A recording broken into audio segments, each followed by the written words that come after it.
Good morning, good afternoon, good evening, wherever you are, and thank you for dropping by again. One question I keep getting asked in one form or another by people is, will I be able to adjust to a different country, to a different culture, to a different language? Will my spouse be able to do this?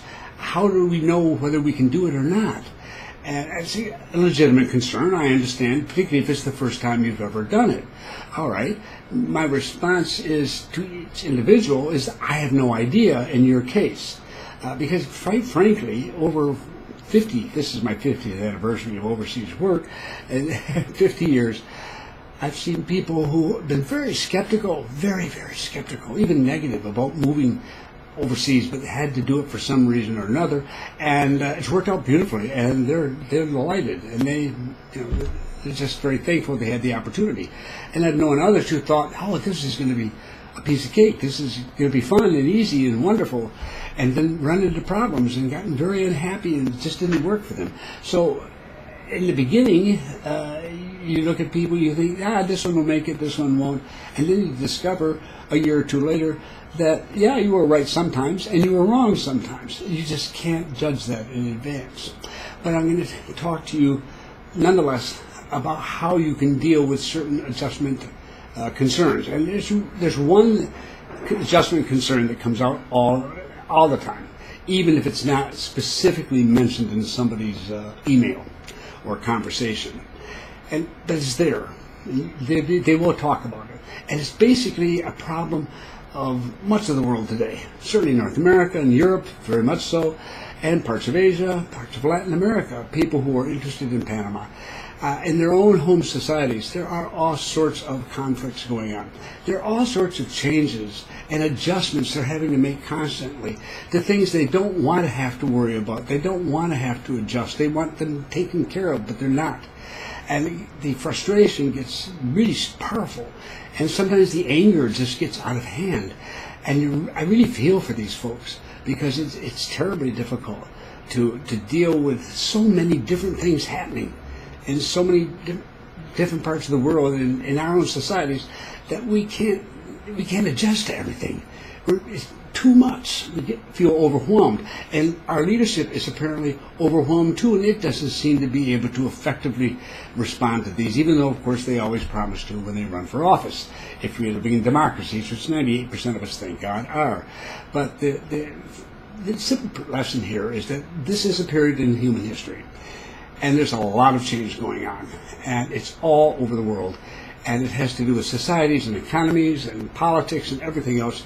It has to do with technology. I mean, we have artificial or machine intelligence, we have automation, robotics, we have virtual reality, genetic engineering. I mean, there's all sorts of things going on in technology, and technology knows no borders.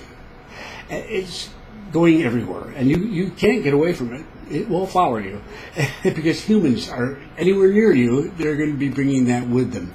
So we have a lot that we're being asked to adjust to, and we can do that if we have a generally positive outlook on life. It's amazing how much we can adjust to when we get a basic positive direction. So what I often say to people is this, is if you feel this way, if you get these moments when you just want to be anywhere but where you are, and you'd like to get away from it all, well, you're not going to get away from it all, but what you can do is fight fire with fire.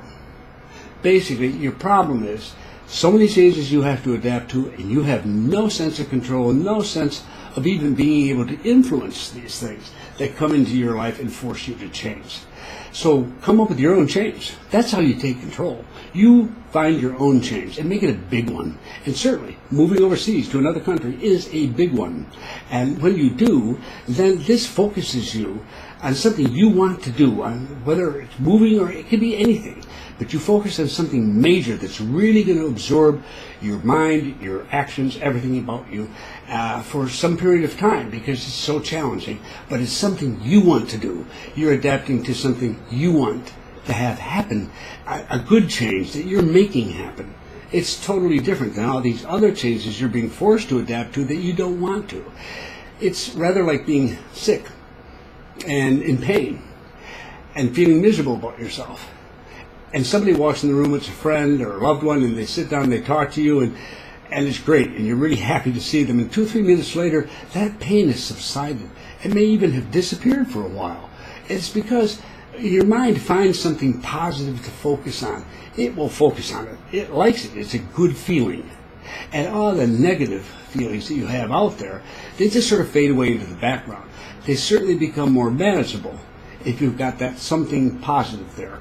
So I believe that for folks who feel as if they're tossed back and forth and hit from 16 different directions with changes that they have to adapt to, and it doesn't make any difference to me what your politics are, what your viewpoints are, or what you consider to be good or bad. No, you're just feeling under this pressure, and you live under it year after year after year, and it builds up, and it's negative, and it gives you a very negative feeling about life.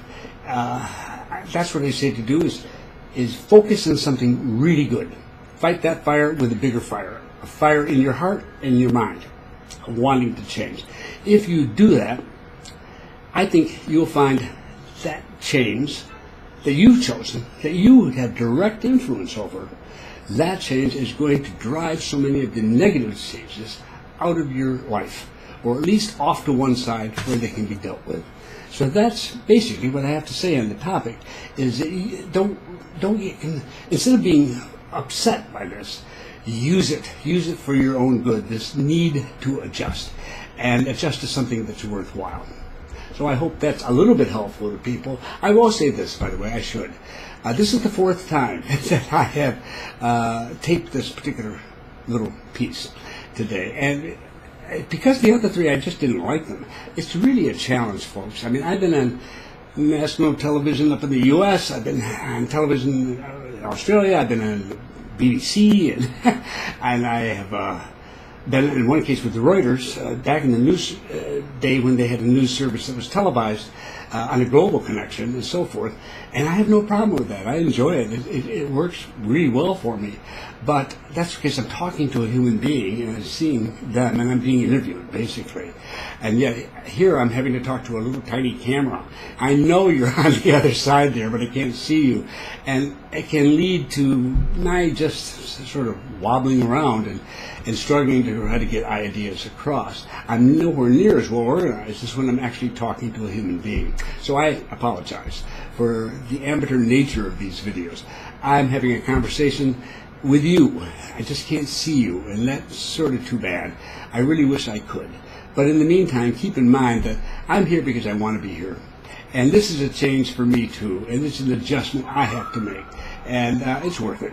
So I hope you can make an adjustment too. I hope it's worth something to you as well. But in any case, thank you for stopping by, and I hope I see you again. And if you haven't subscribed, subscribe. Why not? Thank you, and have a wonderful week.